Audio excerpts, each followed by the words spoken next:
mind, this is the start of the next season. So, but I mean, to end the year on this high is such an amazing thing. I wouldn't have thought would have happened in the start of the year. Alex, you've been through a lot of success this year. How would this rank for you, especially competing here in the SEA Games? I think this is just a whole nother category. I think, playing with the country written on your back is, and these sort of team events just bring a different kind of pressure. So I'm so happy with how I handled it and my performance every day on board. Yeah. Alex, when you were on the podium after the national anthem, paglingon mo, you were emotional. What were you thinking of? I think yan yung talagang pinaka nakakaiyak sa akin is when they play Lubang Hinirang or any like the national anthem and parang matagal ko nang pinapangarap yon na ako yung makakadala ng ganong pride sa Pilipinas. So I'm so thankful, I'm so humbled to be able to represent our country. Alex, can you talk about yung moment mo with your family after you gave the medals to your mom and your dad? Just how special it is for you?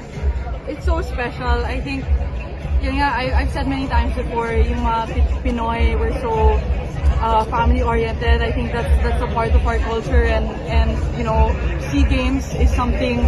I think it's very different than the tour because it's very personal to us, personal to the Southeast Asian countries, and it's special in that way. It's unique and it doesn't happen every time. So kaya siya ganun ka-importante at kahalaga sa aming pamilya.